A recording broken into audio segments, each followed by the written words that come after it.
Hello everyone and welcome back to my channel, Handmade by Ying with Donna. Today is October the 28th, 2022, and I'm here today for a video blog about breast cancer awareness. And I have another story to read to you. And all of the purpose of all of these stories is to give you more knowledge. Knowledge is power. So I'm going to read this one in for you. Today, this woman, her birth name is Queen. Can you imagine being named Queen? So, as it goes, it says, I was diagnosed with breast cancer in February of 2015 at the early age of 60. And I underwent genetic testing. And at the request of my surgeon, neither she nor the nurses explained anything about it and asked me many, many questions.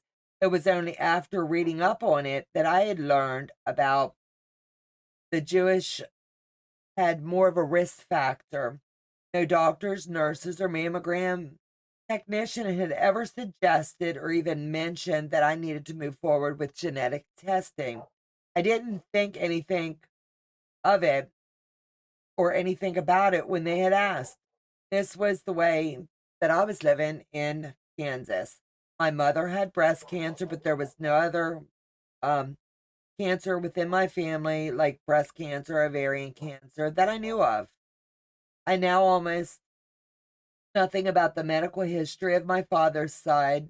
The paternal grandmother died at the age of 31, and some great aunts and cousins around the age of 60.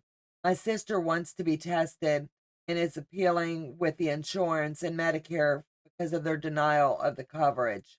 That didn't, they didn't know in whom they were dealing with that she was just not going to give up. So that's one of the little clips that you need to take into consideration. Fight for your rights. You pay for these insurances.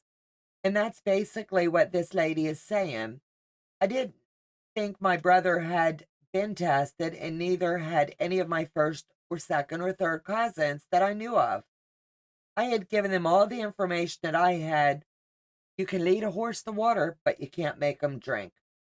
I was tested only for the mutation of the BRCA1 positive. My insurance for the testing covered, but my copay was $75. I had a bilateral mastectomy in April, chemotherapy May through September. In exchange, my surgery was in October. I will be undergoing a hysterectomy to remove my fallopian tubes, my ovaries, and my uterus in November. So I will beat this. I will fight this because I am a survivor. That's a woman with sheer determination. So, positive outlook for each and every step of the way, from diagnosis to being tested, whatever the case may be. You're your own best advocate. See you back in the next video. God bless you, and thanks for joining me today.